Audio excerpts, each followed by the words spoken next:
안녕하세요. 아이온큐 주주 여러분. 오늘 시장을 보면 AI, 특히 엔비디아가 모든 스포트라이트를 가져가는 모양새입니다. 이런 와중에 아이온큐는 최근 새로운 파트너십 소식을 발표했음에도 불구하고 주가가 오히려 하락하는 모습을 보여줬는데, 이게 호재가 아니었어? 주가가 왜 거꾸로 가지? 하고 궁금해 하시는 분들이 많으실 겁니다. 그래서 오늘 이 영상을 준비를 했는데, 어렵지 않게 핵심만 쏙쏙 뽑아서 설명을 해드릴 테니까 좋아요 한번 부탁드리면서 천천히 따라오시길 바랍니다. 먼저 시장이 어떻게 돌아가고 있는지부터 빠르게 짚어보도록 하겠습니다. 오늘 시장은 나쁘지가 않았는데 나스닥이 2% 넘게 상승을 했고, 특히 기술주의 핵심인 반도체 지수가 3% 이상 상승을 했습니다. 이런 상승의 배경은 트럼프 정책 기대감이 자리를 잡고 있는데, 시장은 앞으로 규제 완화 그리고 소비와 자산의 가격 상승을 기대를 하고 있죠. 그 중심에는 AI 섹터가 있는데, 대장주 엔비디아가 하루 만에 5.79% 상승을 하면서 마감을 했고, 역시 AI가 시장을 이끄는구나 하는 것을 다시 한번 증명을 했습니다.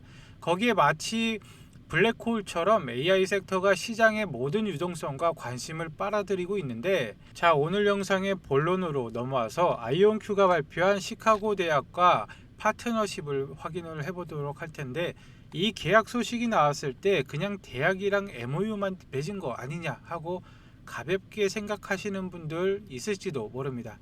하지만 이것은 단순한 협력이 절대 아니라, 핵심은 시카고 대학 캠퍼스에 아이온큐 엔지니어링 및 과학센터를 설립한다는 것입니다.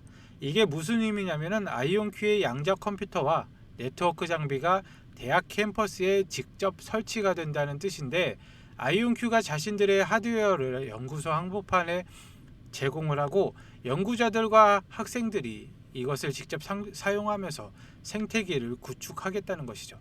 시카고 대학교가 어떤 곳이냐면은 미국 양자 연구의 허브입니다. 그 유명한 아르곤 국립연구소와 그리고 페르미 국립가속기 연구소와 긴밀하게 연결이 되어 있습니다. 모두 미국 에너지부 DOE 산하의 핵심 연구기관들이죠. 즉 아이온큐는 미국 국립연구소로 가는 하이패스를 얻은 셈인데, 여기서 더 재밌는 점은 계약 방식입니다. 아이온큐는 계약의 대가로 현금을 사용하지 않았습니다. 대신 자사 주식 200만 주 이상을 줬는데, 지분으로 따지면 0.6%의 지분을 발행을 해서 시카고 대학에게 줬습니다. 이 소식에 시장은 희석 우려로 반응을 했습니다. 아니, 지금 돈을 못 버는데 주식을 또 찍어낸다고 하면서 매물이 쏟아졌고 주가가 6% 이상 하락을 했습니다. 물론 기존 주주들 입장에서 내 주식 가치가 희석된다는 소식에 기분이 좋을 리가 없는데, 하지만 저는 이게 단기적인 반응일 뿐이며 오히려 아이온큐의 현명한 확장 전략이라고 생각합니다. 생각을 해보시면은 아이온큐에게 가장 중요한 거는 현재는 현금입니다.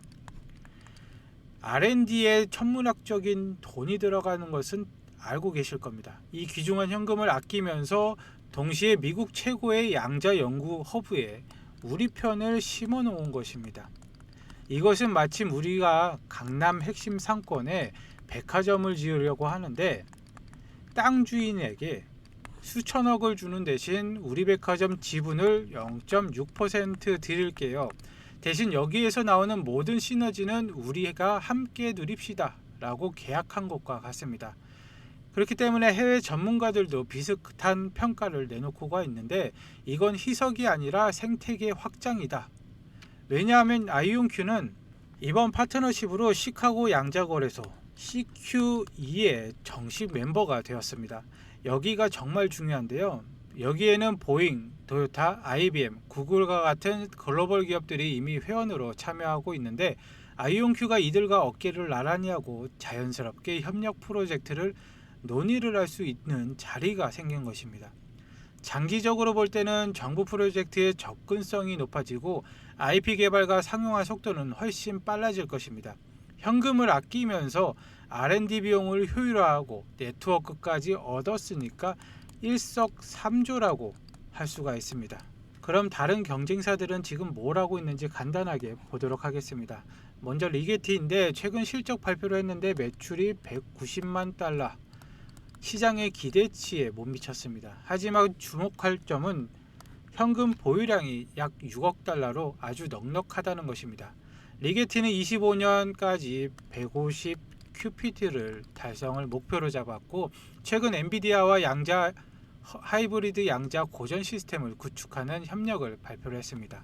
그리고 아이온큐가 있는 다르파 스테이지 B에 올라가려고 노력 중인데, 현재 스테이지 A 단계가 아직 끝나지 않아서 못 가고 있다라는 의견을 내고 있습니다. 다음은 D웨이브인데, D웨이브는 아이온큐와 방식이 조금 틀립니다. 언어링이라는 특정 문제풀이에 최적화된 방식을 사용을 해요. 그래서 아이온큐처럼 범용 양자 컴퓨터를 향해서 공격적으로 확장하기보다는 수익성을 내는 특정 분야에 집중하는 전략을 쓰고 있습니다. 다시 아이온큐로 돌아와서, 아이온큐는 직원 수가 1100명 규모로 경쟁사 대비 빠르게 성장을 하고 있는데, 최근 인공지능 기반 소프트웨어 회사를 인수합병하는 등 기술 강화에도 공격적이죠. 제가 보는 아이온큐의 핵심 전략은 하드웨어보다는 소프트웨어입니다. 이게 무슨 말이냐면은, 엔비디아의 쿠다라는 소프트웨어가 있는데, 이 소프트웨어 생태계를 먼저 장악을 해서 개발자들이 울며 겨자 먹기로 엔비디아의 하드웨어 GPU를 살 수밖에 없는 전략을 만들었는데, 아이온큐도 마찬가지입니다. 시카고 대학과 같은 연구소에 하드웨어를 먼저 깔아주고 자신들의 소프트웨어 플랫폼을 연구자들에게 락인을 시키는 겁니다. 그렇게 되면 나중에 어떤 하드웨어가 표준이 되든 아이온큐의 소프트웨어 생태계를 벗어나기 어려워지는 것이죠. 이것이 아이온큐가 양자 시대의 엔비디아가 될 수 있다고 보는 이유입니다. 아이온큐의 CEO 니콜로 데마시의 최근 인터뷰를 보면은 이들의 비전이 더욱 명확해집니다. 그는 스펙 상장을 통해서 회사를 빠르게 키웠고, 불과 몇 년 만에 직원을 35명에서 1100명으로 확대를 시켰습니다. 이 1100명은 그냥 1100명이 아닙니다. 전 세계에서 가장 똑똑한 양자 물리학 소프트웨어 엔지니어를 끌어모은 건데, 니콜로 CEO는 양자 기술이 의료와 국방, 에너지 분야에서 인류 삶을 근본적으로 바꿀 혁신을 가져올 것이라고 강조를 했는데, 그는 아인슈타인의 말을 인용하기를 좋아하는데, 사람들은 1년을 과대평가하고 10년을 과소평가한다. 이게 무슨 뜻일까요? 1년 안에 주가가 10배, 100배 가길 바라는 것은 과대평가, 즉 욕심이라는 것입니다. 하지만 10년 뒤에 양자 기술이 세상을 바꿀 것을 상상을 하면 그것은 결코 과소평가해서는 안 된다는 것이죠. 그는 2020년대, 즉 지금의 10년 안에 양자 기술의 대중화가 시작될 것이다 전망을 합니다. 아이온큐의 목표는 명확한데, 2030년까지 10억 달러, 우리 돈 1조 3천억 원의 매출, 그리고 1조 달러, 약 1300조 원의 시가총액을 달성하는 것입니다. 지금의 시총과 비교하면 정말 어마어마한 목표인데, 이 목표를 위해서 팀 빌딩과 속도가 핵심이다 라고 그는 말하고 있습니다. 자, 이제 마무리하자면은 투자자 관점에서 정리를 해보도록 하겠습니다. 오늘 아이온큐의 주가는 6.58% 하락을 했습니다. AI 열풍에 밀리고 주가 희석 우려까지 나왔죠. 하지만 저는 이런 단기적인 주가의 하락은 오히려 기회가 될 수 있다라고 생각이 됩니다.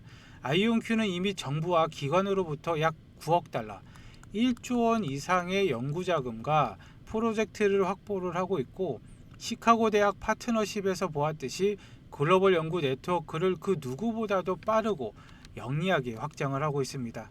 단기적인 거래량이나 차트의 변동성에 흔들리지 마시고, 이 회사의 리더십, 그리고 이들이 짜놓은 소프트웨어 생태계의 장악이라는 전략이 유효한지 지켜봐야 합니다. 과거에 아이온큐가 5달러, 10달러일 때 매수했던 분들은 지금 5배에서 10배 이상의 수익을 받습니다. 물론 과거의 수익이 미래를 보장하지는 않는데, 하지만 지금의 50달러, 60달러 대가 10년 뒤 300달러, 400달러가 될 잠재력이 있다고 보고, 그 자세가 바로 10년을 과소평가하지 않는 자세일 것입니다. 오늘 영상 끝까지 봐주셔서 감사드리고 다음에 다시 뵙겠습니다. 감사합니다.